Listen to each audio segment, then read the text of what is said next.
Images shape what? Reality. Images shape what? Reality. Okay, so if you're getting imagery that you're supposed to look like this, look like that, look like this, you start to feel uncomfortable in yourself.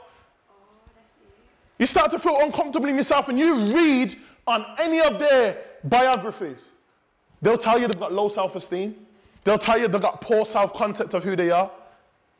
Now, I don't want my daughter listening to somebody that's got poor self-esteem. I don't want my daughter listening to somebody that wants to degrade themselves. So if you're degrading yourself and you're happy to degrade yourself, then what message are they putting out to you? So even though you might not be like thinking, oh, but I don't act like Nicki Minaj, but her imagery still stays there. Because if I tell you to close your eyes right now and think of a song that Nicki Minaj did, I can guarantee it's some big whining and some foolishness that she's doing right now. Okay, so images shape what? Reality. Images shape what? Reality. So even though you know it's a negative image, it's in where? It's in your subconscious mind.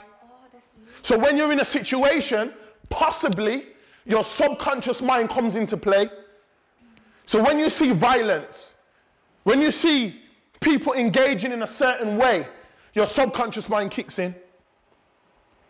Because you're taught a certain way, and you're going to behave a certain way depending on the imagery that you get. Anybody's done martial arts? What is martial arts for? To teach you what? Self-defense. So every day you're doing the same old move. I think, oh, this is boring. Why my mum keeps telling me that? Guaranteed that one day someone runs up on you and tries to lick you, you go. You're thinking, wow, how did I do that? How did you manage to do that?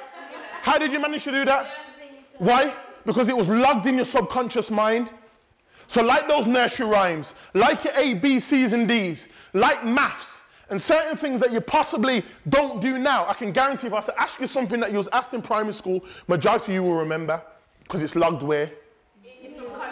So don't ever think that when you're watching the news, when you're watching the media, when you're watching TV, you're listening to certain music, and you're seeing certain types of people on the TV, that they're not projecting that imagery, and that's not lodging in your mind. And if you're listening to that stuff hours and hours on end, you're playing games, and you're listening to the same kind of music, it's going to do something to your mind. So what about subliminal messages? That's where the imagery is, subliminal messages. So that's what I'm saying. Nicki Minaj is not going to say to you, oh, I've got low self-esteem. No, I don't want you to look like that, but they're going to act a particular way. So you're going to think, yeah, man, I like this. And then 2 2s, you know, let me just change my hair. And then 2 2s, people look like that. And then you justify why you look like that. But why? Because I don't feel like I'm beautiful. I'm not happy with my nose. I'm not happy with the way my cheekbones are. But where are you getting those images to tell you that it's wrong? Who told you that it was wrong? Because God created every single one of us unique, correct? So who else is to tell us that your image and the way you are is wrong? So when boys talk to you a certain way, and when girls treat each other a certain way, no way what's possibly going on in their subconscious mind. Because images shape what? Reality. Images shape what? Reality. Images shape what? Reality. All right then. Okay. How are little brothers and sisters in our communities getting on? You don't really hear about it, do you? You don't hear about it. But sometimes in that aftermath, there is a thing called trauma. Anybody heard the word trauma before? What do you reckon trauma is? Come on. I need another psychologist in the building. What's trauma? Is it when something was so bad that it just scares your subconscious mind? Does it stay in there and it just torments? Okay. I think we've got a few doctors in here, possible prospects, PhDs, psychologists in the building. Brilliant. That's what trauma is. So you're impacted by a experience, a harsh experience, and in psychology it says you do 3 things. Do you know what those 3 things are? Go on. I don't know what it is. Okay, does anybody know what the 3 things you do when you're affected by a traumatic experience? I don't run up on you right now. What do you do? What did she do? What did she do? She got shook, so that's 1, so she got shook. What else would you possibly do in a traumatic experience? No, so she got shook, what else would you possibly do? Yeah, possibly react. What's the 3rd one that you possibly do? Run. Okay. So in trauma, psychologists say that there's 3 things you do. It's called fight, flight, and freeze. Fight, flight, and freeze. You do know what to do like. 3 things that you always do in a traumatic experience. Regardless who you are, what you look like. If I was to run up on you now 5 minutes ago, if I said to you, oh, Craig's going to run up on you, you might say, nah, no, he's not. I'm not scared. But when I ran up on you, though, you didn't know what you was going to do, did you? Okay. So for some people that are impacted by the hype, the aftermath is that they're affected by some form of trauma. Now, what would that possibly look like? Because trauma stores where? In your subconscious mind. So, if I ran upon you like that and you was frozen, and you was traumatized, you know, I can't sleep, I can't eat properly, because Craig did that to me and I'm so frightened. What would possibly happen if somebody was to run upon you again and scream? You know what to do. Freeze. Possibly. What else would you possibly do? You might attack and react.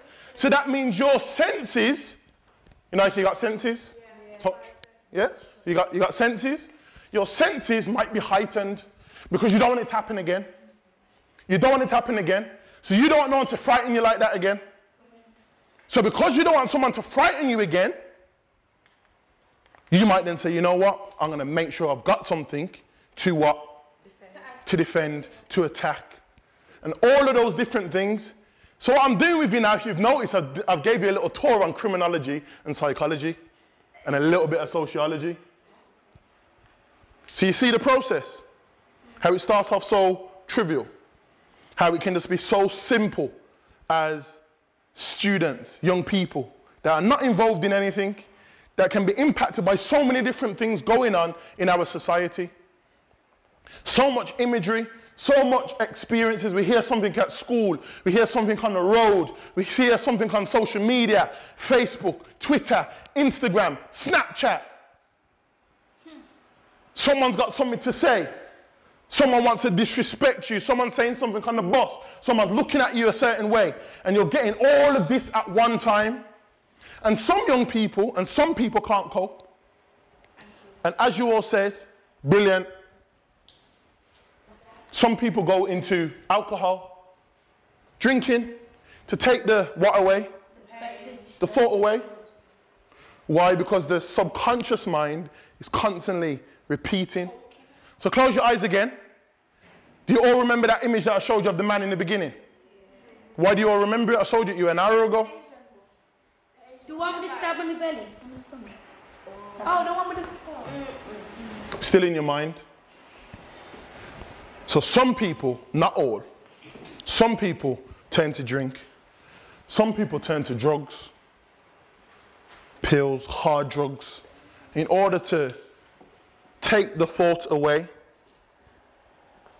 Some people, like you've just said, in terms of attacking, goes to violence, drugs, guns, knives, because they don't want to face that reality ever again. So when these incidents happen in our communities, what about all of the people that were there that possibly witnessed it? What do they think? And that's dangerous, isn't it? That if you think that violence in Handsworth, in Hockley, Winson Green, Acocks Green, Moseley, Small Heath, anywhere, if you think that's normal, that's wrong. Because I want to tell you something. When I do these types of sessions in Solihull and Sutton Coldfield, people cry. Why do you reckon they cry? And why have none of you cried? Because they're not used to it. So that means that the imagery that they're receiving is what? Possibly. Possibly new. Possibly. They cry in the city. Because that's not the reality that they possibly hear about or see every day. So it's actually quite scary that when you're working with 14, 15, 16-year-olds, and then when they see these things, yeah, you might go, oh, but it hasn't made you cry. Because for some people, it's like people really go through this stuff. So that shows where our minds are. And when you just mentioned that idea of subliminal messages, something has been projected to say that, you know what, this is okay, this is normal. It just happens in the ends. These things are normal. This just happens. Possibly. So you hear that in the music over and over and over and over again. So you hear people saying it on the bus now. When you don't even realize where the word came from and what it meant and who used it and what for. And people died. And people... To stop other people from saying calling them. Brilliant. Millions of people died because of that usage of the word, or people used that word whilst they kidnapped, they murdered, and they hurt people. But now, 2015, you hear it in the music every day. So what do people think it's what? It's normal. Because what has the music done? Shaped what? Reality. And where is that stored? In your subconscious mind.